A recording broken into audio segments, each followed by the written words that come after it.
Hey guys, welcome back to Mo's Game Table. Today we're going to take a look inside Vietnam 1965 to 1975. This is a game designed by Nick Karp and published by GMT Games.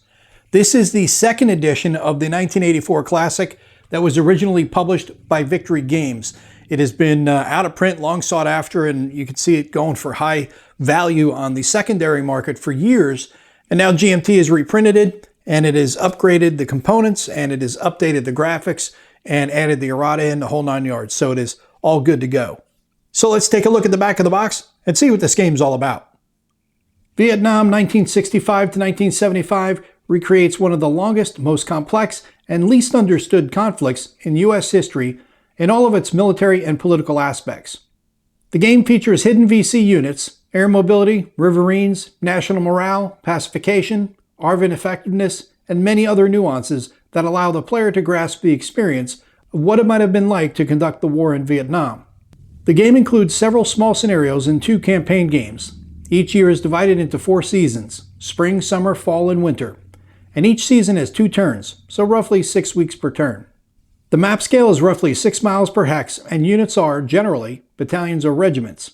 First published in 1984, the game Vietnam 1965 to 1975 has always represented the quintessential grand operational Vietnam game. This second edition fixes the ambiguities and errors in the original rules and enhances the game with new graphics. It also adds plenty of charts and aids to optimize and streamline play. The game remains faithful to the original design. No unnecessary chrome or rules have been added. To help with gameplay, the counters have been increased to 9/16 inches, and the size of the map hexes have increased accordingly. Information markers remain the original half-inch size. And at the bottom we see the complexity is rated as 7, solitaire suitability is 2. Game components, we get 3 22 by 34 inch maps, 4 sheets of 9/16 counters, 2 sheets of half-inch counters, a rulebook, playbook, 2 CRT Tech player aid cards, 2 interseason chart cards, 2 operational flowchart cards, 1 sequence of play card, 1 US record sheet, 1 NLF record sheet, 1 SVN record sheet, a population record sheet, and an Allied holding boxes card, as well as an NVA holding boxes card. You can see an example of the map and the counters here at the top. So let's take a look inside and see what we get. All right, we have our rulebook, playbook, player aid cards, counter sheets,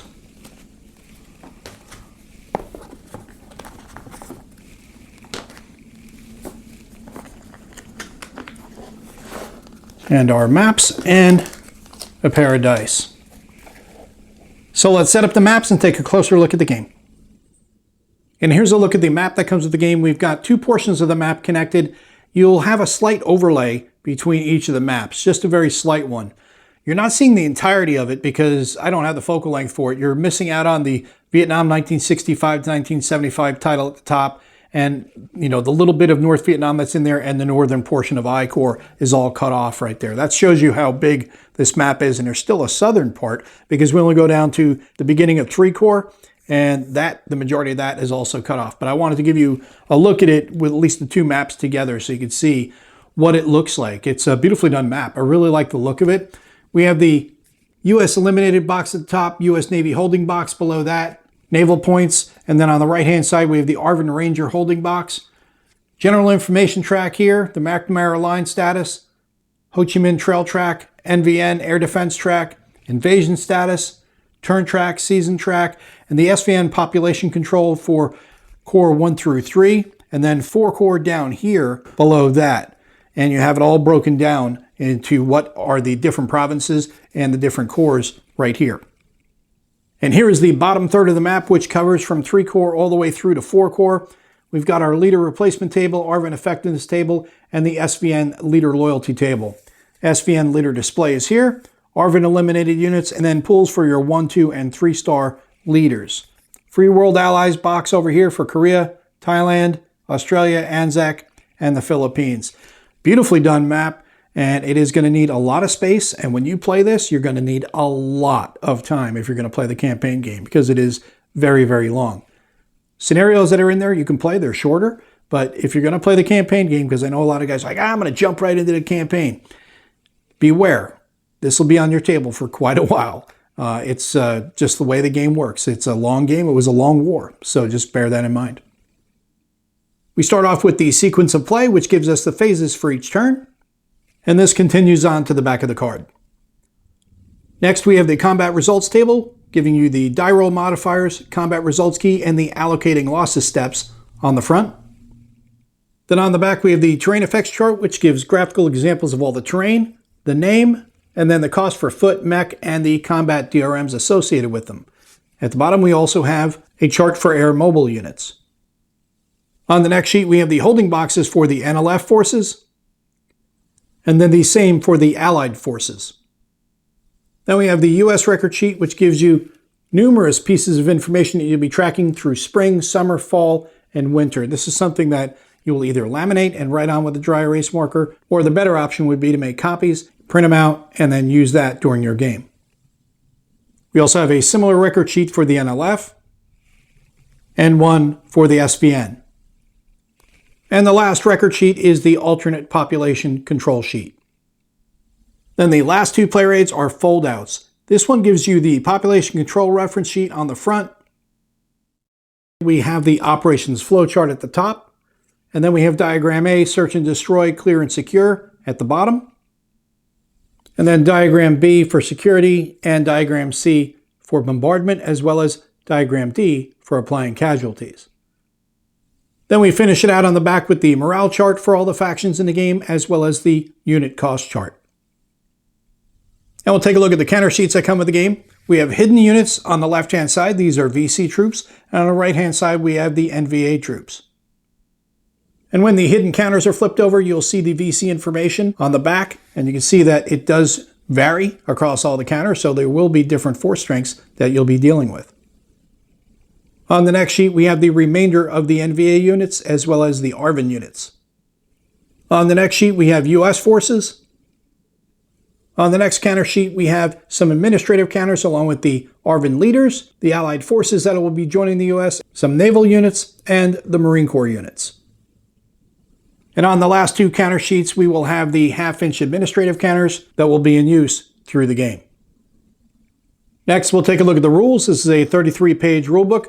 On the front cover, we have the table of contents listing out all the sections and their associated page numbers. Inside of the front cover, we have the introduction explaining the rules, map, regions, the core zones, everything about the map. And then you also get into your components, the counters, so you can understand those, the charts and tables, tracks and displays, and then the record sheets.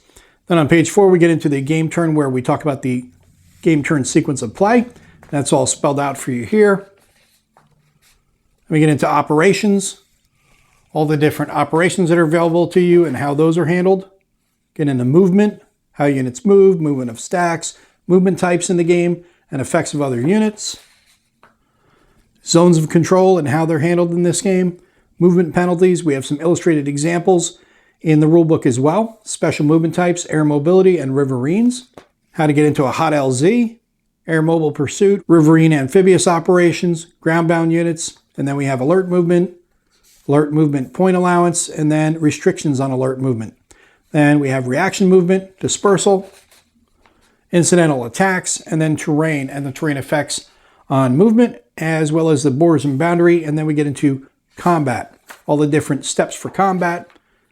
Explained to you here, modifiers on the die rolls, casualties, resolving your combat, retreats and pursuits, units without pursuit modifiers, multi-targeted operations, multiple attacks, reserves, defensive reserves, offensive reserves, firepower, support, independent artillery, organic artillery, allocating your artillery, then supporting incidental attacks, air power, how that's handled in the game, weather, free fire zones, brigade regiment formations, switching between deployments, breakdowns. Then we have limited intelligence and the famous photograph of Rick Rescorla that's on the cover of Silver Bayonet. Then we get to the ARVN, regional forces, rangers, destruction of the rangers in search and destroy missions, and ranger border interdiction. Then we have the seasonal interphase explained to you, pacification. We have these blue example boxes sprinkled throughout, as well as the illustrated examples. So you're going to get a combination of the text examples as well as the illustrated examples. Interdicting infiltration routes, attacking the north, bombing intensity, and then South Vietnamese politics, leaders, leader ratings, sphere of influence, leader replacement, coups, coup determination, loyalty adjustments, determining effectiveness. Then we get into morale and commitment. Goes on for a couple pages. Then we have reinforcements, U.S. reinforcements, limit on countermix, secrecy of reinforcements, ground forces, support military supplies, and then the McNamara line. Then we have the Free World Allies, Korea, Thailand, Australia, New Zealand, and the Philippines. Population and draft levels. And then the ARVN recruiting. And that's something that you'll be keeping track of on your sheet. NVA withdrawal. And then we are at the back of the rules where we have the suggested reading for you if you want to read about Vietnam, and then the index at the back of the rule book. And then on the very last page on the back cover, we have the listing of administrative counters. And lastly, we'll take a look at the playbook. This is a 22-page full-color book. Front cover, we have the table of contents listing out all the contents and the associated page numbers. Starting off with the illustrated example of play. For the first couple of pages, getting you up to speed on how to understand the mechanics. Then we jump into the scenarios and explanation of how the scenarios are set up. And then you have the actual scenario setups themselves.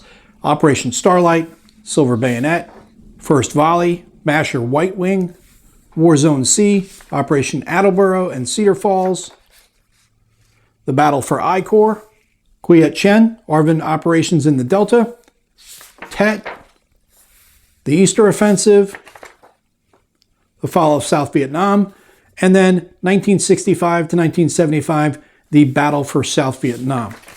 And that is going to be the big one right there. And then you have After Tet, and then an example of how to use the record sheets in the game. Then we have designer's notes on page 22. And then we're at the back of the playbook where we have the credits. And that is a look at everything you get inside of Vietnam 1965 to 1975. This is a game designed by Nick Karp and published by GMT Games. Well, GMT did a fantastic job with this. Beautiful components, beautiful map, beautiful rulebook and playbook, great player aids. Everything we've wanted in a second edition is here. And I'm hoping now with the second edition out that more people will dive into it, because before the first edition was kind of really expensive on the secondary market. There wasn't a lot of copies out there because they were all snatched up. Now with the second edition, this is freely available to everybody. Hopefully more people will pick it up and will delve into this game, because this is a great way of learning about this piece of history, which is still a touchy subject for the US in a lot of ways. But the only way that you can really, if you didn't live through it, to experience it enough to gain a better perspective is through a war game. But war games give you a better perspective on the overall conflict from all sides involved. And I think that's one of the things, at least, that I always try to get out of a war game. And I tend to do that more often than not. And that's really due to the design itself and how that really does lend itself to teaching people about the given subject. But like I said, plenty of copies out there now, so pick one up, dig into it, and see what you get out of this game, Vietnam 1965 to 1975. Well, I hope that helps you guys out if you'd be curious about this one. If you have any comments or questions, post them down below. Thanks for tuning in, guys. See you next time.